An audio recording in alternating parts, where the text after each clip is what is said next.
न चौर्हार्यम न राजहार्यम न भ्रातभाज्यम न च भारकारी व्ययकृते वर्धते नित्यम विद्याधनम सर्वदानम प्रदानम। वास्तव में दान तो सबसे जो महत्वपूर्ण है वो विद्या दान है।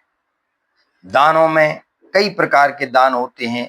दान की अगर परिभाषा देखी जाए तो देखा जाए तो दान निस्वार्थ रूप से किसी व्यक्ति को कोई चीज मनसा वाचा और कर्मणा निस्वार्थ रूप से होकर देना, मन से, वचन से और कर्म से निस्वार्थ होकर दी गई वस्तु दान कहलाती है। दान की यही परिभाषा है। दान देखा जाए तो दो इसके कारण हैं दान देने की, एक श्रद्धा और एक शक्ति। श्रद्धा से दान देने बिल्कुल देना चाहिए और शक्ति से देना चाहिए। जितनी श्रद्धा है उतना, ना तो श्रद्धा से ज्यादा ना श्रद्धा से कम। यदि आपको लगता है कि हम इतना दे सकते हैं तो सिर्फ उतना ही दीजिए। अगर उससे ज्यादा या कम देते हैं तो फिर वो दान में कहीं ना कहीं आपकी वो जो है आपका मन थोड़ा विचलित है, हो सकता है खराब हो सकता है। शक्ति, ये सबसे बड़ी बात है कि शक्ति से आप, सामर्थ्य से आप दान दीजिए कि हम इतना कर सकते हैं। सामर्थ्य होना चाहिए, सामर्थ्य से दिया जाने वाला दान, वो सामर्थ्य से। 4 इसके प्रकार हैं।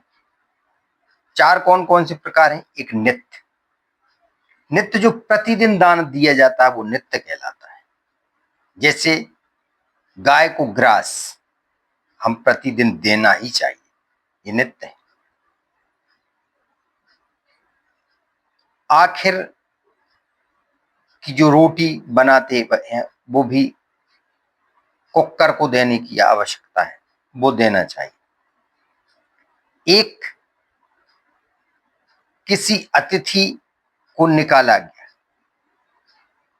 दान, एक भगवान को दिया गया प्रतिदिन का, प्रतिदिन उनको दिया जाने वाला एक ग्रास या भोजन दान, वो महत्वपूर्ण नित्य देने वाला। नित्य देने वाला और क्या है आप बताइए? जैसे शिक्षक हैं तो नित्य देने वाला दान उनके पास विद्या दान है। पर बात क्या आती है? मनसा वाचा और कर्मणा, तीनों प्रकार से ही दिया जाने वाला होना चाहिए, ये नित्य दान। फिर आता है नैमित्तिक, जो विशेष त्योहारों पर एक निमित्त पूर्वक दिए जाते हैं। जैसे कभी कोई ग्रहण लगता है तो ग्रहण के बाद दिया जाता है दान, कभी कोई अमावस्या आती है उसके बाद दिया जाता है, कभी कोई श्राद्ध पक्ष आते हैं तो उसमें दिया जाता है दान, कभी कोई विशेष त्योहार जैसे दीपावली या लक्ष्मी पूजन या आपका कुबेर पूजन या आपके होली या आपका दशहरा या कोई विशेष निमित्त, त्योहार निमित्त दिया जाने वाला दान, वो निमित्त दान होता है।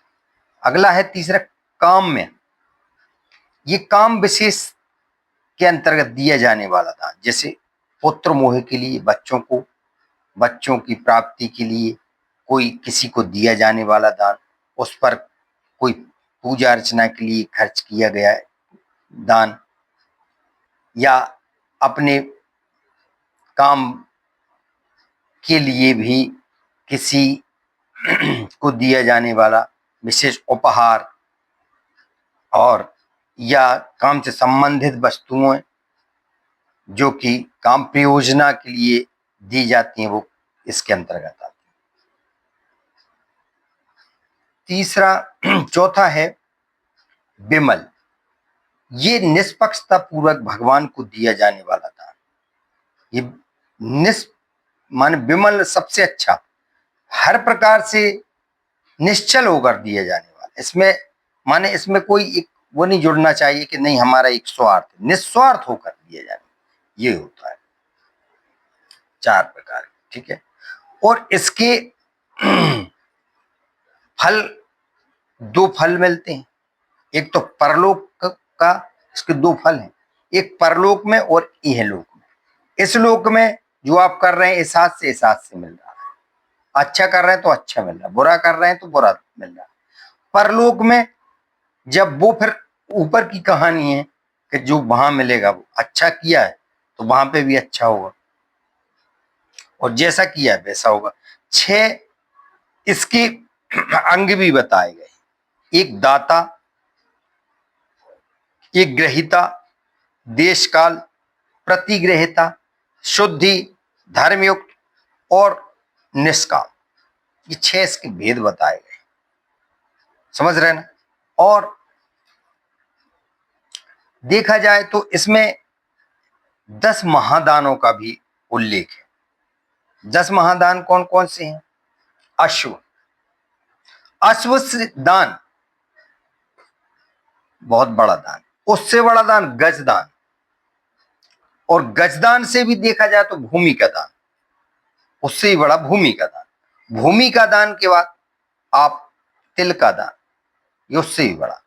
उसके बाद स्वर्ण का दान, स्वर्ण से बड़ा मणि, मणि का दान।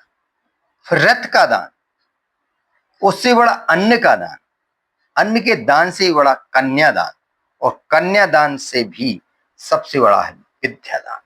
तो जो अभी बात आई कि विद्यादानम सर्वधन दानम प्रशंसनीयम, अर्थात विद्यादान से बढ़कर इस दुनिया में कोई भी दान नहीं है। पर देखिए शर्त वही है कि मनसा वाचा और कर्मणा, हम प्रेजेंट बॉडी एब्सेंट माइंड विद्या का दान अगर दे रहे तो वो भी ठीक नहीं। तो इसे भी आप निस्वार्थ होकर और मन से, वचन से और कर्म से दीजिए, वो दान कहलाता है।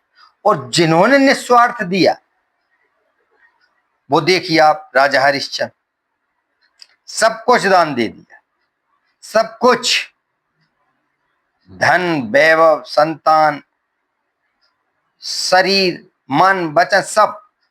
अंत में भगवान प्रसन्न हुए। राजा बलि ने अपने देह तक को भी अंत में दे। ददीची, कर्ण, तो ये ऐसे निस्वार्थ देने वाले व्यक्ति हैं, ऐसे महापुरुष हैं कि जिनका नाम अमर है। तो निस्वार्थ दिया गया दान, चाहे वो कोई भी दान हो, बहुत प्रधान होता है। इसलिए दान हमेशा निस्वार्थ ही देना चाहिए। जय श्री राम।